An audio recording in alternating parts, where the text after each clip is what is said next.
Welcome to another show with Voices in the Struggle. I'm your main man, Big Ant. I'm Brother Reggie. What's happening, folks? What's good, people? Listen, man, how you doing today, bro? Man, I'm doing all right, Brother Reggie. How about you? Man, I'm tired. I ain't gonna lie to you, I'm tired. I can tell you, brother, getting old or getting wise. I don't like to say old. Yeah, getting wise is no fun. Yeah, exactly. You got to get your rest when you get with your wisdom, you know. You do, bro. You gotta plan stuff out. Hey, it ain't too much more spontaneous shit you doing. No. I hope you can follow through with it. Right.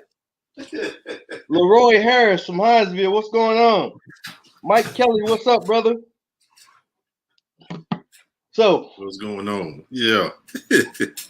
So we had some really good shows lately, man. We've been talking about black love. We had some single black men on. We had some single black women on. Then we had some black couples on. So married couples, black married couple, black love, full effect. Black married couple. Yeah. So now we talk about something totally different tonight. Yeah, we don't switch it all up tonight, didn't we? We switched it up. Yeah. We get back to the Black Power Hour. Every show we do is about black empowerment. So we're gonna talk about two topics tonight. Are black people at war with America? Terry Mobley, how you doing? And two, should black people arm themselves? That is the question. Those are the questions for tonight. So if you're out there in the audience, I want to hear what you think. You know, should black people be arming themselves? Should black people be arming ourselves? You know what I mean? Is there a need for a black person to carry a gun? Great question. Are we at war with America? Yeah, that's a great question, though. America? Yeah. So on my opinion on that is yes. I know we are at war because everything that's done against us, you know, in secret, they don't expose it until they get exposed, like the Michigan water, even what in Jackson, Mississippi, their water now when they had the event they just had. Yep. You know, so little things, the vaccination, the shots they're giving out, you know, for the coronavirus, and you know the food that they have in our areas, all the fast food restaurants, they killing us slowly, but we just don't know we're at war. You're absolutely right. That's a good point because when you think of war, you think of guns and fighting and combat and stuff like that. You know what I mean? But exactly. Their war on us has evolved. I do think black people, we are in a war. If we were not in a war, black parents would be able to have the same conversation as white parents when they're interacting with the police. If we were not at war. Right. Myself as a black man, I got everything right. I got my license right, everything right. When I see the blue lights behind me, I don't get scared. Right. I get nervous. Right. Because I know I could get my life taken or I might have to take a life in defense of my own. Right. You know what I mean? Mm-hmm. I'm definitely with you on that. Right. And I think I stopped saying that not all police are bad. I stopped fighting that argument. But what I'm telling you is the police are the foot soldiers of white supremacy. Because at that very first interaction, they have the authority to, one, kill you on the side of the road and not be charged for it. Right. Or they can put you in the justice system where you'll get a longer sentence and you'll be a slave of the state again. Right. Put some false charges on you. So that one of them stick, and the charges have so many years on some of these charges, right? Mandatory years, so you go to jail for some time. Yeah. So I'm definitely in agreement with you, and it's more of psychological warfare too. It is, So the psychological part of it, when psychological warfare is basically reducing the morale of that people. Right. So every time we try to build ourselves up, if something comes up and you knock us right back down. So it's like psychologically, like, okay, we can never get moving. And once we start getting moving, somebody's going to knock us back down. So I might well stay at the bottom.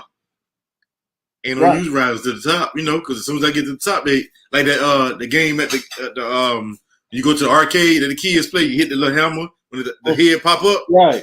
So when we pop our head up, they're hitting the hammer and putting you right back down. The American justice system is there to pop it up, pop down, right down. And a good example of that is Grandmaster Jay of the Not Fucking Around Coalition. In fact, right, they cannot understand how this brother can get 150 to 200 black armed people showing up in these different places, and they know nothing about it. Right, exactly. They cannot understand that. And the brother was unforgiving. Right. You know what I mean? He was unforgiving. So do you think his part, not to cut you off, do you think for like that, what you just said, do you think it because initially they was on the radar, and then once they came out with the brother who got killed in Brunswick area, once they came out, then that's when they started putting the radar on? Yeah. Ahmaud Arbery, there you go. Yeah, absolutely. They got caught up because they started scaring more white folks. Yeah. They showed up in Brunswick for Ahmaud Arbery.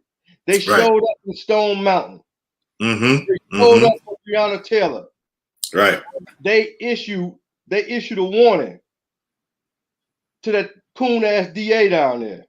Right. And they issued a warning there. Oh, so basically he was attracting too much attention. He was empowering too many black people. Tia Brightwell, what's up? He was empowering too many black people, and he made white folks uncomfortable. Made them real nervous. Right. Real nervous. So they got him on the charges of waving a gun at the police. What black man do you know can wave a gun at the police, right, and live to tell about it? Exactly. And that charge is suspect to me because all those other instances, him and all these other black folks out there with guns, they were disciplined with their guns. They're very disciplined. Yep. So it's not like they was out there, if that was the case, he'd been doing it at other places, or they would heard reports of that. And it's like I was saying a few minutes ago, they can put charges on you and you get sit in jail for those charges, even though they might get dropped later on, but they got you in jail. Or they got you under their authority because you got to come back to court and beat the case. Right. So they can tell you they're going to take all your guns because this charge that we have on you. You ain't been convicted yet, but this is a start. Yeah. Yeah. And they can drag the court case out, just like they're doing with Grandmaster Jay. They drag the court case out. So what they doing in the mean, they silencing it. Right. They're silencing him. Right. You know what I mean? Exactly. Then you're going to get some of these black folks who ain't got no mind of their own to say, hey, the N-word getting what he get. He shouldn't have them guns out there. Hey, mess with good white folks. Leave let them do their thing. You know what I'm saying? They ain't hurt nobody. Right. All of them ain't hurt nobody. Yeah, all of us ain't hurt nobody. The man. But yeah, it's a silence. That's that part of that war that they have against us. They take out, a potential leader, of an organization. Like once you take out the head, the body goes. That's it. The body goes. And like you said, that's the psychological warfare that you see a brother with a gun. He's advocating for black people against an unjust justice system, holding them accountable. Right. Now, the Black Panther Party, then the Not Fucking Around coalition, holding them accountable. And you still have some black people saying they got what they deserve. And that's a problem that we have. We have to fight each other before we can get out the door and fight the white man or fight the system. Right, exactly. We have to fight each other first. Exactly. And I know you've seen the movie Judas and the Black Messiah, right? Yes. That very powerful movie. I like the movie. I think I got to go do some more reading on the brother because I knew about him. Yeah, but I got to read some more on him. You know, I got to see because movies they don't tell everything. Yeah. So I got to see the real. But I think what we're talking about tonight, we was at war back then. Absolutely. You know, the brother knew all the brothers, the Black Panthers, they knew we was at war back then. And they, you know what I'm saying, perfect example, I showed tonight, they had guns. And the other thing is, we're talking about how they use our people against us. You know, so if you do some dirt, you get caught. Instead of doing jail time, we're gonna put all we need you to do is get the information for us. Right. So we can trump some charges on him or kill him. Right. You know? That's another part of the warfare that they have is non-combat, but it's warfare. That's true. That's true. Yeah. Take us out the game. Black people have always armed ourselves as a need. You know what I mean? Right. We have always had a need to protect ourselves. Right. Exactly. First it was the Ku Klux Klan. It wasn't until black men got armed that they stopped burning crosses in front of their yards. That's right. And nothing against the black church, got no lose folks, but it wasn't the black church that made them stop burning the cross. It wasn't the Bible verse that stopped making them burn a cross. Right. It was black men with guns. There you go. Brothers like the deacons of defense. Deacons of self-defense and justice. Right. That's right. Brothers like that, they had the guns and that's I know we're gonna talk about this a little bit. That's the thing about it. If you have guns, we can have guns. Absolutely. So it makes the playing field fair in that aspect. But getting back to the whole "are we at war" thing, it's like I was talking the other day when back in the days, the 60s, 50s, we always had leaders out front. Nowadays I think these young folks they don't per se have leaders. All of them leaders in their own individual right. But it's like it's harder for them to pick out who to take out the crowd, right? Because they don't know who the leader is, because everybody having their own mind, but they got these young folks. I think they had the same goal in mind. So if you all have the same goal, and you don't necessarily need a leader. Yeah, you can have a spokesperson, but it might not be the leader. And I think that's going to be very important in the years to come. That is no leader out there. There's really no leader out there they can look at. Young leader, we already know there's leaders out there like the minister. He's gonna be always the criteria of leader. Yeah, he's about 88 years old though. Yeah. So the young folks, because you see it, it's like they have some young talented folks out there, brothers and sisters, but they like everybody's on the ground with it. There's nobody really out there in the forefront, but I think that's a good thing because they don't know. They don't know now. And it's kind of the Black Lives Matter movement, which for one has totally got taken over. The Black Lives Matter movement totally got taken over. How much money did they get? Reported $20 million or something? They got a lot of money. Yeah, and it's not been trickling down to the organizations. They got a lot of money. What I read. Yeah. So and that's another part of it too. So you get these organizations, they give them some money, they give the head figures of these organizations some money, but now they got money and they going out the way. You don't hear about it no more because I got paid now. And it's crazy. Yeah, but what I was going to like the Black Lives Matter movement was a movement that they really I like the slogan in itself because I think we matter and it's intimidating to some white folks. But the fact of the matter is they did not have one leader to take down. Right. They just had different cells in different states doing different stuff. Right. You know what I mean? So I think that's why it was pretty much hard for them to stop that movement. But now they don't have to stop it because they infiltrated it. Right. Exactly. So you're right about that. So in your opinion, we're at war. Me and you both know we're at war. What's our next steps, of developing ourselves and our young folks, to fight this war? What's some things we got to do? I think the step is now, as it always been, to unify. Black people have got to move on the collective front. You know what I mean? I think the projects, the hood, indigent communities are battleground zero. Right. They are more likely to be victims than anybody else. Right. So if we can unite in our neighborhoods, stop supporting the stores that don't support us. We don't have one black store we can go to. Right. Or one store where we can go and not talk to somebody behind a cage. Right. Those stores in our neighborhoods are making all that money off of us, and it's going right out of our neighborhood.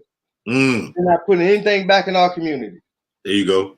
So until we open some black stores, we need to stop shopping at those stores in our neighborhood until they support our community. Sponsor an after-school program. Right. Sponsor a football team for our community, a basketball team. You know what I mean? Right. Give some money back to the community. There you go. There you go. We need for folks who buying, folks who are buying from you, it's only right. Yeah. Only right. We keeping you in business. We helping your kids go to college. Right. So the least you can do is give us some, because you are a business, and as part of a tax write-off, donations. You can donate so much money as part of your tax write-off. Why not donate to the community that you're in? Right. So yeah. And I agree with your economics. I think that's one of the key points in us fighting this war. Economics, education. I think that's big. Us, like I say, after school program. So we're not able to right now, in Drove, we talked about this before, to educate our kids like we want to in our own schools. We're going to do it a little piece by piece. But these after school programs, that's when we can come in and educate them or re-educate them from what the school system is teaching. You know, we come give them some information about, okay, let me show you a picture of yourself. So you see yourself, and so you feel better about yourself at the end of the day. And going to school is not just going to school. You got a bigger goal, because, hey, I want to be like Big Brother, you know what I'm saying? Big Brother Ant, Big Brother Reggie, you know what I'm saying? Or Uncle Ant, Uncle Rich. I want to be like them because I see what they're doing. Or, the historical leaders we have in our history books that we have. We can tell them about, this is what we did. We had the Rosewoods, we had the Black Wall Streets, we had, little towns booming. Even on a smaller scale, we had black towns where black people don't shop with black people.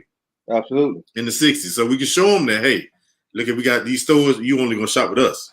You're gonna come down here and shop with us. Hey, we got bread, we got milk, we got everything you need. It might be $1 more. Right, there you go. We had everything. That's right. That's right. Hey, you go anywhere, and that black dollar circulated in that town. So exactly. So they couldn't understand. The white man didn't like that. Right. So that whole town was burned down because they said a little boy touched or something this white woman on the elevator. Right. So they massacred the whole town off of that. Exactly. It is good that a leader not be in front. Leader can be killed off and the followers be lost and lose direction. Also, a single leader can be bought off or put in a compromising position. I agree, Ivan, and thank you for tuning in, man. I agree. Very, very true. Yeah, very true. I think that, and then we have to put in the whole stool pigeon part of it too. Yeah. Those run hand in hand. You got because they know who they have. And okay, either I'm gonna buy you one way or I'm gonna buy you the other way. Mm-hmm. But I want you to make this go down. But I think he's correct. You know, that single leader thing. And if that leader's not strong, you definitely don't need no single leader of organization. You know? I tell you what, we don't need any more pacifying leaders.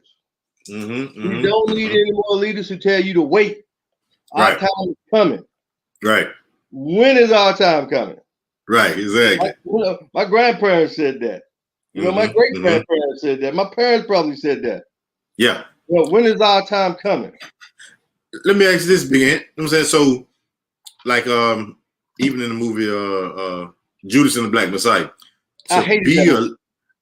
The movie, it upset me too. Mm-hmm. Now, think about this. In that movie with the I done lost my train of thought that quick. Dang, I'm getting old. Anyway, I come back to it. But no. But no, in the movie, when they are putting snitches in our organizations and all that good stuff. So we at war. So a leader or somebody in part of the organization, I think everybody should have in their mindset, one or two things may happen. You know, either you're gonna go to jail or you're gonna die. Yep. You know what I'm saying? If you step out front, you're gonna go to jail or you're gonna die.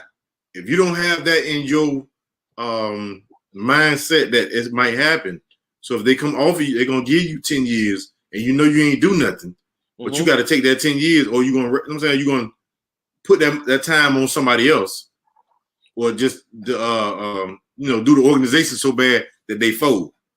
So I think that's very important for folks that want to be leaders. Those two things are part of the program.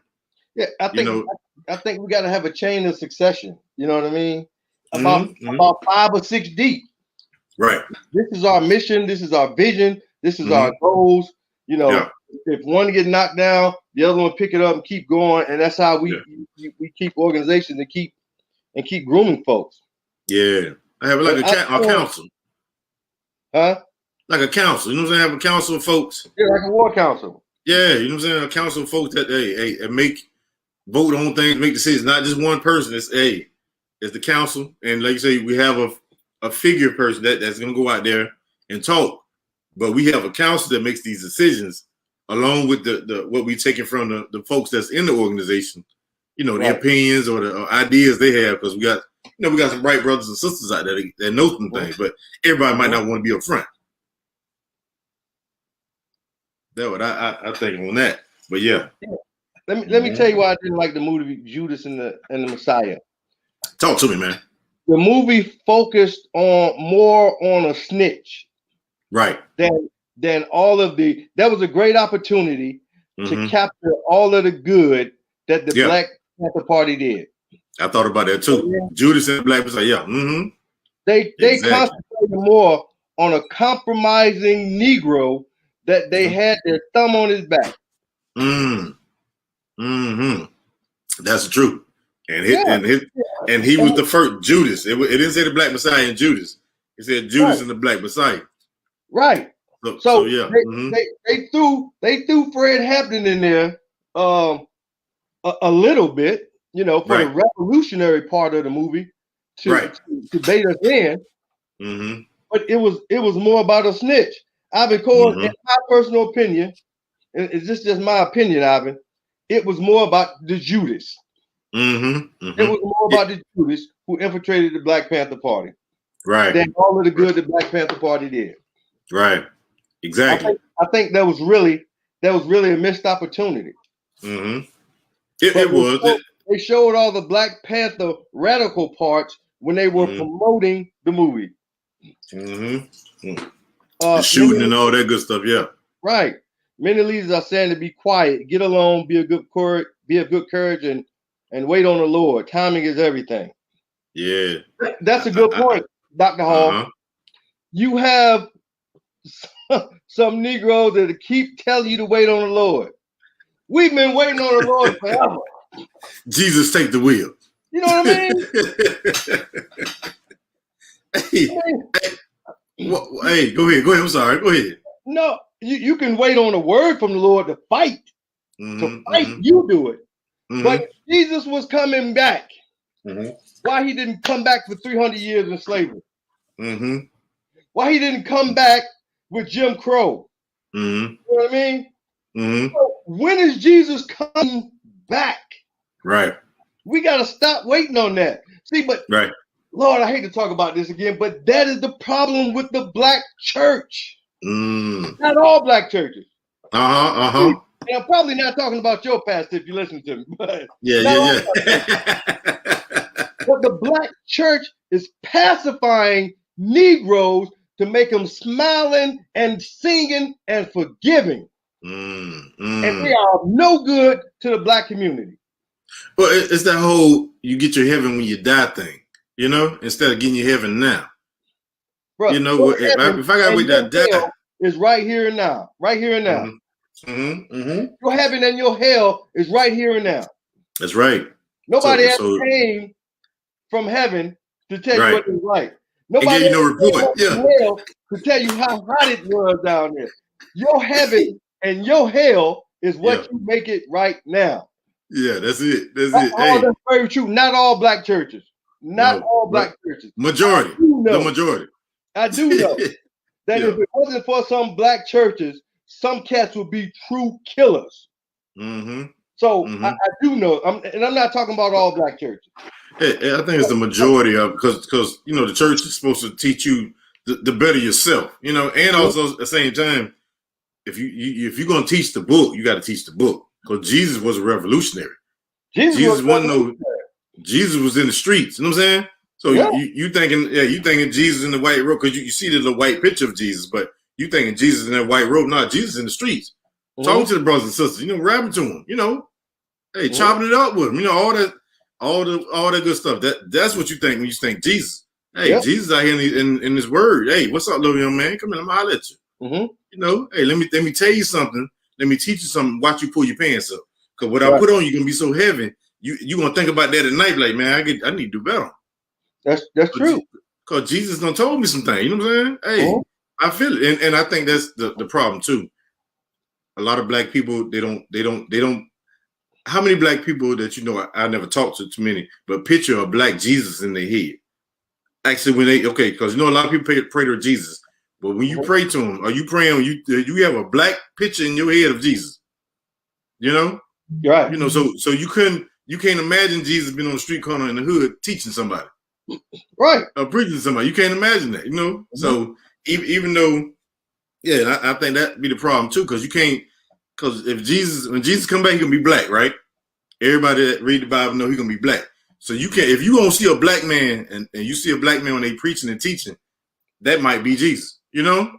But that's about superiority.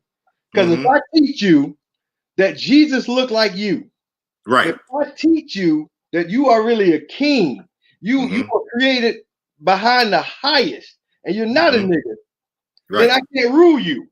But if I can teach you that Jesus is white like me, I'll have that dominance over you. Most black people I talk, not most of them, some black people I talk to say, well, what does that really matter? Right. It doesn't matter. Why do they go through so much to change the image? Exactly. I think black churches, I think what we have with our black churches today, if you take away that 501c3, which is a mother for most of them, the black church have the audience, they have the authority to change our black communities. We make them free black men and women because we pay their salary. You know what I'm saying? So if we pay how you live in your lifestyle, you're free. You can say what you want to say because you ain't got no job. You're not working for no man. You're working for the people. So you should be out there in the front. You know, hey, this is wrong. This is wrong. Hey, I'm telling you from a spiritual perspective, what you're doing is wrong. Government, you know, state government, local government. I'm telling you what's wrong. The people need this. I'm saying you're doing wrong. It's up to me to speak out about that. But if I don't, you know, am I really a preacher? For the people, or am I for my cause and my house?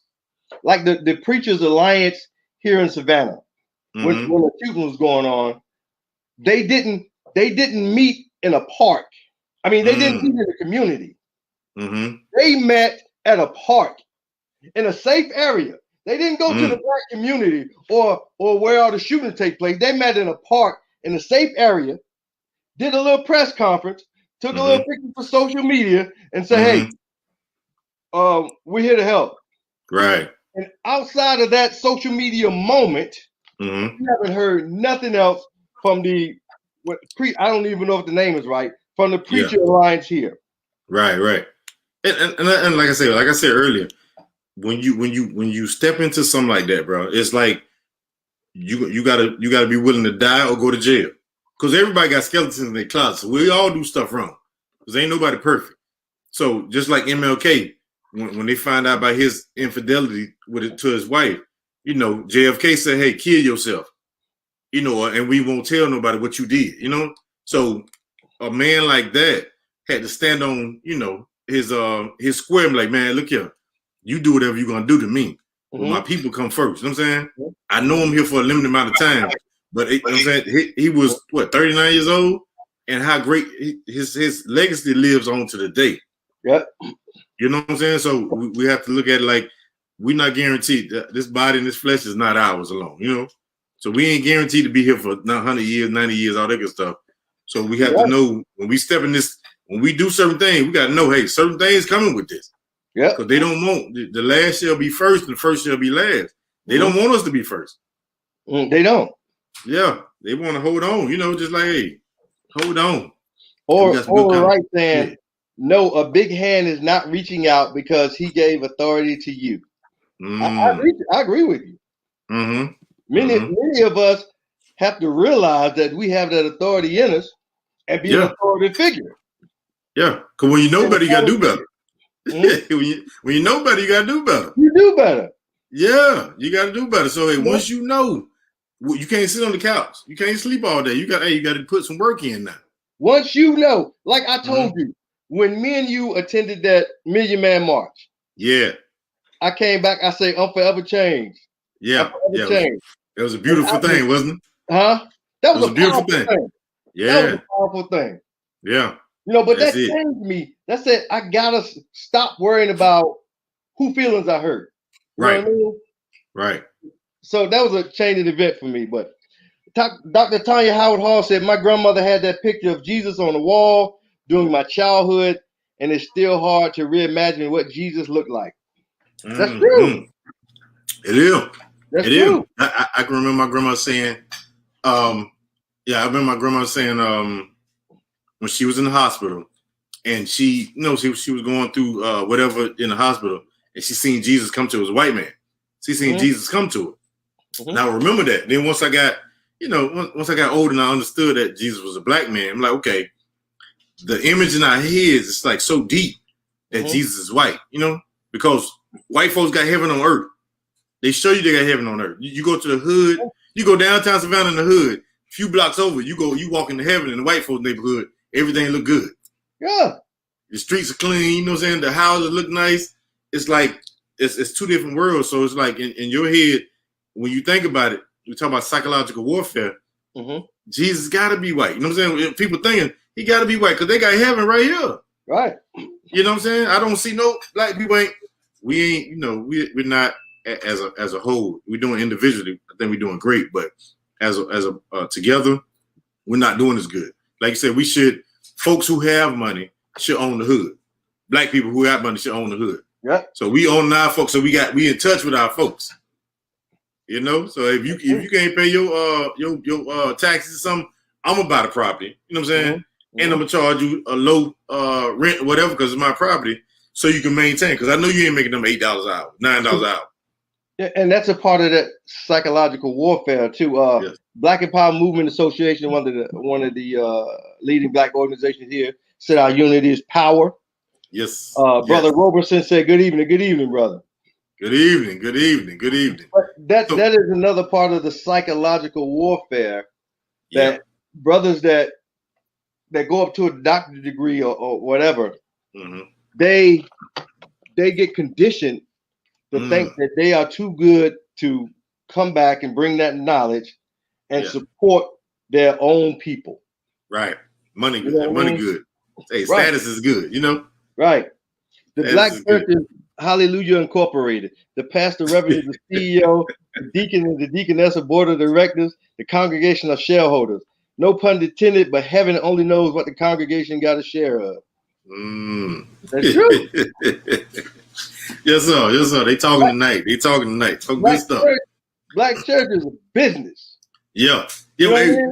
We're gonna find out to have that show. Julius on. He on his soapbox body. Hey, we got this. Hey, jump on it too. We got to jump on it too. Let's call Brother Mustafa. Let's call my brother. Yeah. Now, okay, go ahead. No, I think black people we are stuck in an abusive relationship with America. Let's say two people was married. Okay. One was abusing the other. Right? Yeah. No matter what that spouse did, he or she know when they came home, they would either face verbal abuse, or physical abuse. Right. They could cook dinner, they could clean the house real good, they can do whatever. They'll know that person would not appreciate what they've done. Right. That's an abusive relationship. Very much so. If you talk to somebody, then you would tell them to leave that relationship. There you go. Now you have black men have fought in every war in America. War in America. Black men have participated. Crispus Attucks was the first one to die in the war. Right. First black man. First black man to die in the war. For this country. For this country. Yeah. You're the first person. Yeah, for this country. Right, for the country. Black people have done everything we can to show you that we just want to be a part of America and get a piece of our pie. But it's not been accepting. It's not been accepting. Because anytime you got a police officer who can break into somebody's home on a no-knock warrant and kill Breonna Taylor, and it was at the wrong house. Anytime they can shoot Philando Castile on the side of the road when he told him he had a gun. He was a licensed gun carrier. The police officer asked him for his ID. He reached for his ID and he shot him in front of his girlfriend and his baby. Anytime a police officer can kneel on somebody's neck for 8 minutes and 46 seconds. 8 minutes and 46 seconds.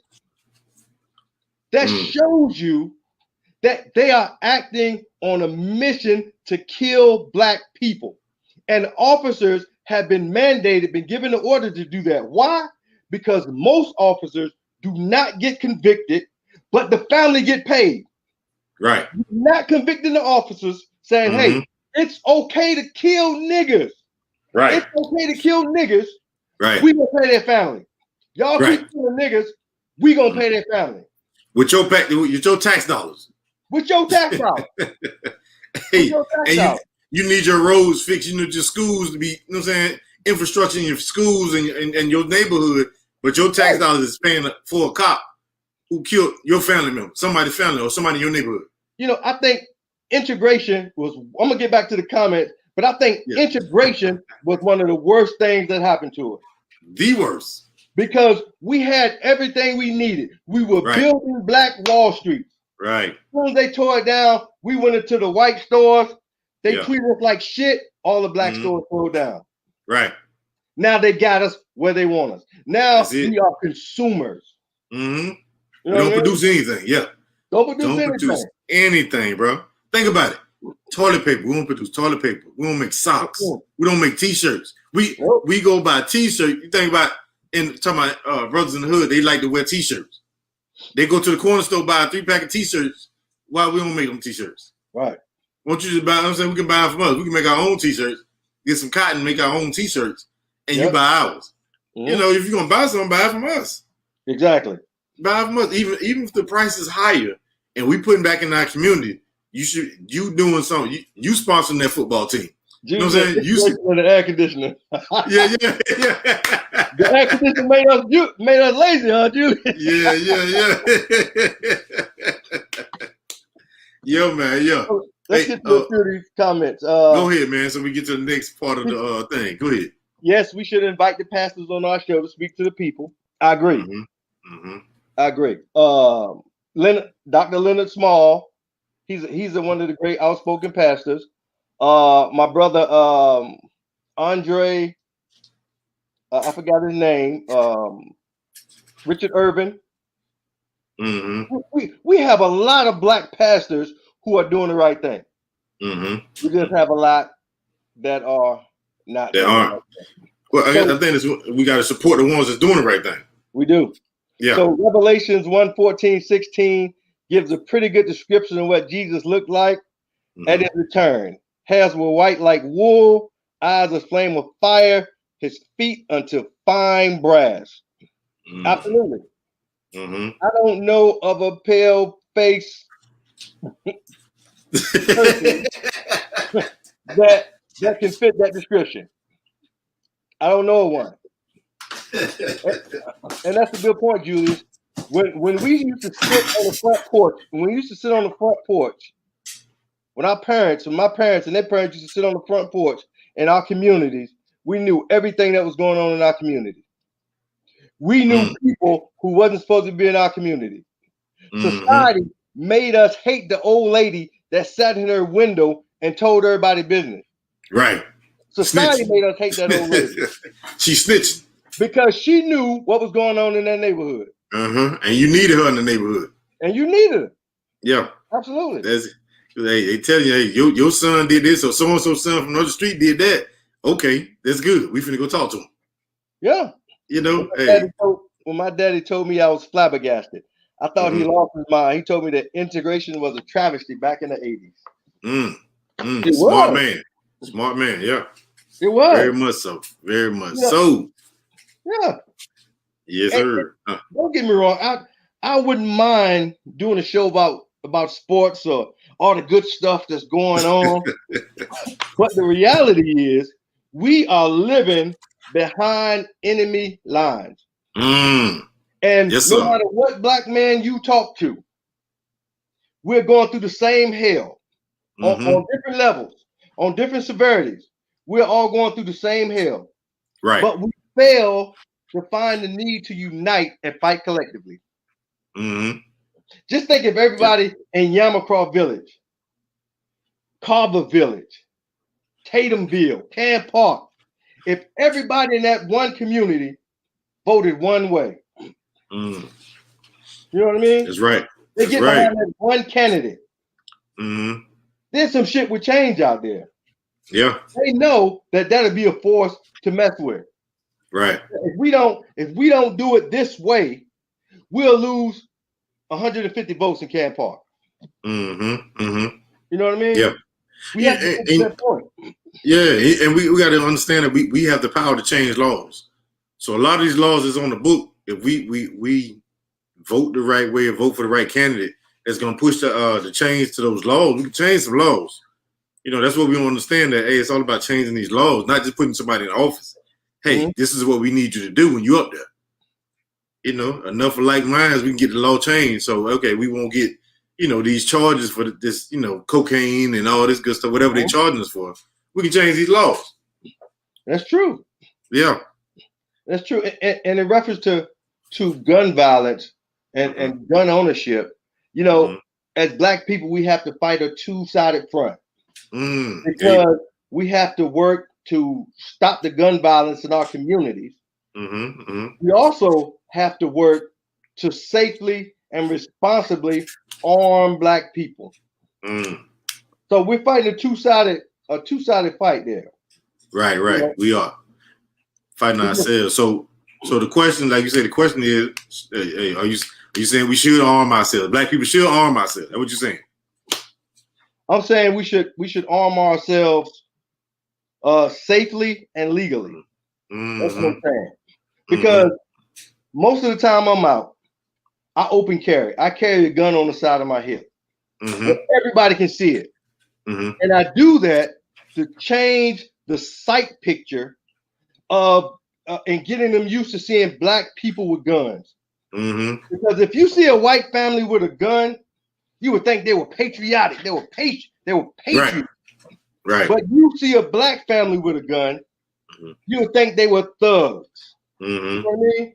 So we have to work to change that sight picture, Because the only black people they talk about with guns are the people that's killing other black people that don't supposed to have guns. When they got illegal guns, yeah. Right. Not registered, yeah. That's the only black people they talk about with guns. Mm-hmm. Mm-hmm. But the National African American Gun Association was started to safely educate and arm black people. Talk about it, man. Let's talk about that. You know, what made you want to start that for this area? Hold on. Let's get to black people need to unite, just as guys have done on this platform. I'm loving it. Thank you all and all things relevant media. Absolutely, we're gonna keep bringing it unadulterated truth. Me and Reggie are only allegiances to the truth. That's it. You know. That's right. And you know, by us hooking up with all things media, all things relevant media. Yeah. That's how it should be done. A force connect with a bigger force. We'll reach more people. That's how it should be done. That's it. So I started I think it's a vacuum here in Savannah. You know, you have a lot of stuff in Atlanta, you have a lot of stuff in Jacksonville, but everything's kind of slipped over Savannah. So I started the chapter of the National African American Gun Association here. So we can be a part of the change to train black people on being safe, responsible gun owners. Right. COVID has really put brakes on our operation. But we are planning to get into the communities, into the black communities, right into the hoods. That's our mission. We don't. There you go. You know, we may go to Forsyth Park or whatever, but our mission is to train, educate, and arm responsible black people. So that's why I started that chapter here, and we're about 85 strong. And I think once the pandemic break, we're going to get out there and train some people.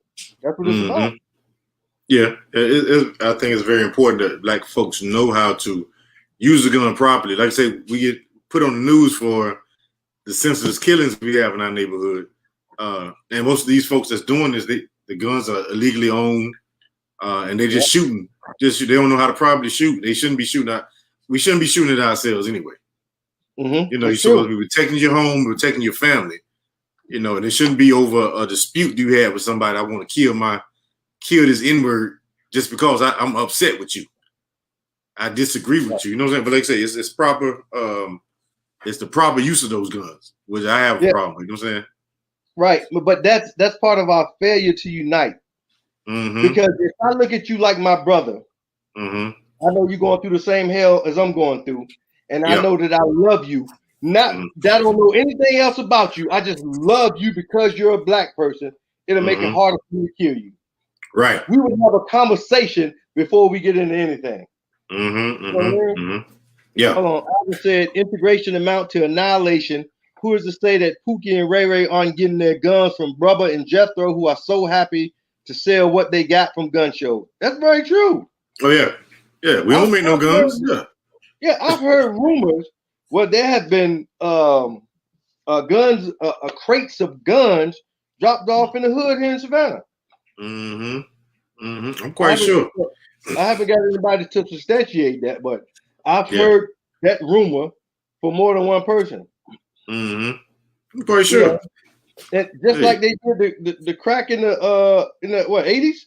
In the 80s, yeah. They put crack in our neighborhoods, then they gave us the guns. They gave us the means to sell the crack, and they gave us the guns to kill ourselves. Heavy machinery, yeah. Yeah. Why you need semi-automatic in the hood? What you gonna do with it? Mow down your brother. Right. Mow down your brother. Yeah. And I'm with you. Like responsible gun ownership is a must. Because we got a bad. We kill ourselves more than they killing us with these guns.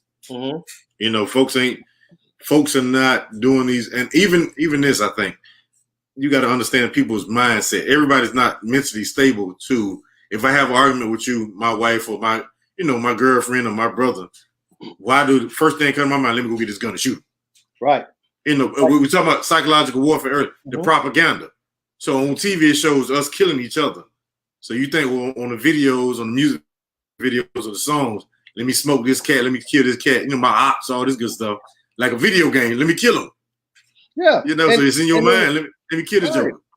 And, you know, like Dr. Tanya Howard Hall said, when we were kids, boys fought one day and we were friends the next day. That's right. That's right. That's right. Nobody killing nobody. Just like the civil rights movement in the 60s and everything else. When black people still wasn't working, how come there were no drive-bys then? How come there were no drive-bys then? Right. Because we had a sense of self. We knew who we were. That's right. That's it. We are under the illusion of inclusion right now. So they let one or two Negroes make it out the hood or do good and tell the other 98%, you can do it. Look what he did. Pull yourself up on your own bootstraps. We're not going to give you the job to do it. We're not going to make you economically sound to do it. Right. And that's true. You know, I'm not one for violence. I'm definitely not one to turn the other cheek. I don't believe in that shit. I believe if you hit me, or I believe if I have to predicate violence against you, my job is to make you not want to raise your hand again. I'm not the turn the other cheek type brother. I'm not the non-violent type brother. But white people and the white supremacy system is not going to fall by us praying about it. It's not going to fall by us making friends. Because if I can go to an amusement park and I can go to the front of the line because I'm white, or if I can get pulled over, know I'm gonna make it, I'm gonna make it. I don't have to worry about a traffic stop. Or if I can walk into a store and know that I won't get surveillance because I'm white, why would I want to give all that up? Right. Why would white people want to give all of that up? We gotta take it. Yeah, it's it. It's ours. Yeah, it's ours. And the thing about it is, it's ours, and we won't do them like they did us. Even though, you know, they did us, we won't do them like they did us. Yeah. And that's their fear. You know, ever since we got out of slavery or they ended slavery, the white men had a fear that all these black folks running around are going to sleep with your white daughter, your white wife. Right. So they started laundering. Or black people had to own land, or they locked them back up. Right. You know what I mean? Or that's when they started the slave patrols and the KKK. They always want black people under control, under an umbrella of control, and that has not changed this day. Any black trying to keep us down. Right. Any black person who stands up, they kill him. They killed Malcolm X. They killed Fred Hampton. They killed Martin Luther King. White folks love to say what did Martin Luther King do. Right. White folks love to say that, but he was nonviolent, and you killed him. Anyway, yeah. You killed him anyway. Right. Right. So it's the same thing with police. The police are the position of authority that you have to keep your mouth shut when you're dealing with them. And if you say anything to them, do we have a problem here? Right. Because you, as a black man, are supposed to be scared and subservient and not talk back. Yeah, they take your manhood. They want to take your manhood right in front of you, right in front of your family. They want to take your man. It's still it's called buck breaking. It's still called buck breaking. That's it. That's right. That's right. Now, well, let me ask you this question about I know more black people now are buying guns, becoming gun owners, trying to be responsible gun owners, and I see a lot of black people trying to find the rounds. You know why you think the rounds are so hard to find nowadays? For even with this COVID going on, I have my philosophy on why I think so. Why you think it's so hard to find rounds? I think it started with the pandemic.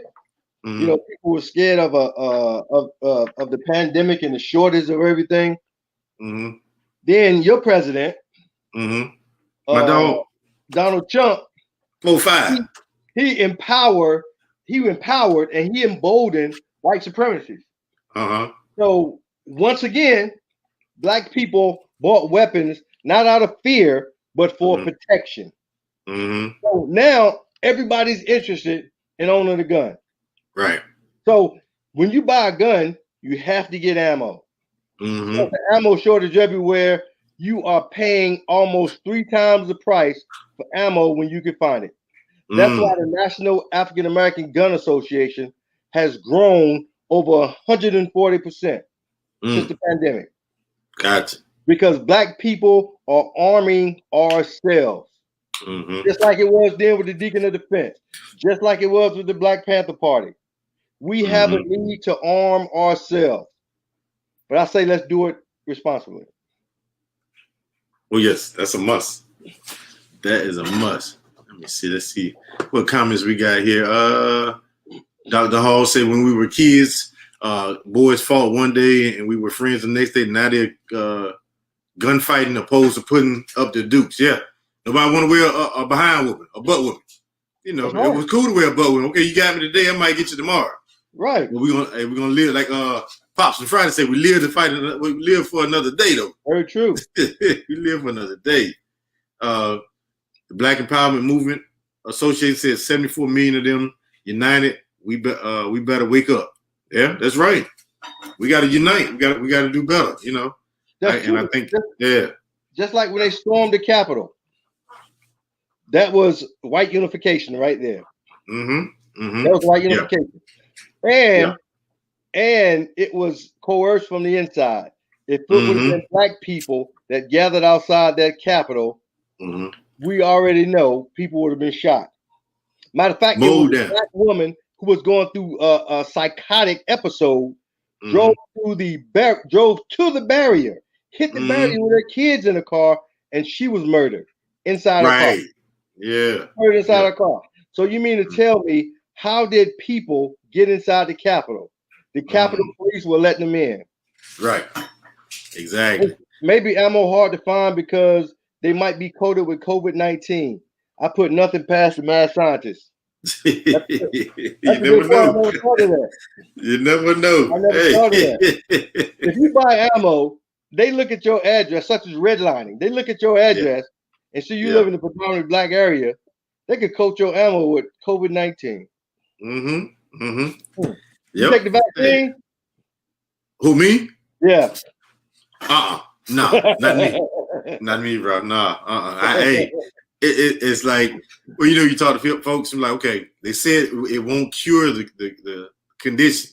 So why would I take it? You know what I'm saying? I'm like, no, it's not been tested long enough, so I'm scared of it. No. And you can still get COVID, although you took the vaccine. Right. You know, hey, all these new folks, Johnson & Johnson, popping up with vaccines. Like, no, man, you can't even do baby powder right.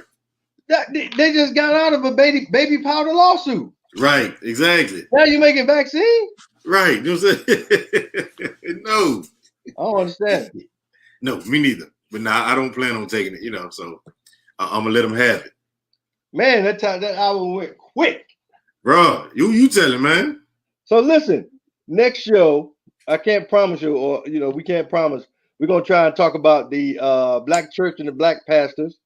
But we're going to get somebody on here to have a discussion about what we say. That'd be a good one. That'd be a real good one. You know, try to get multiple on there, get all kind of different opinions. Right. Yeah. That's it. Hey, man. Yeah, this hour went by fast. We appreciate everybody for watching with us. And you know, Big Ant, good seeing you again, bro. Time to get the couch again.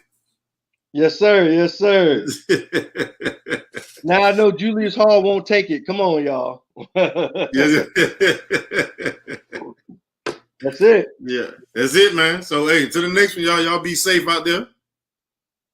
And it's Voices in Struggle. And we out. Peace.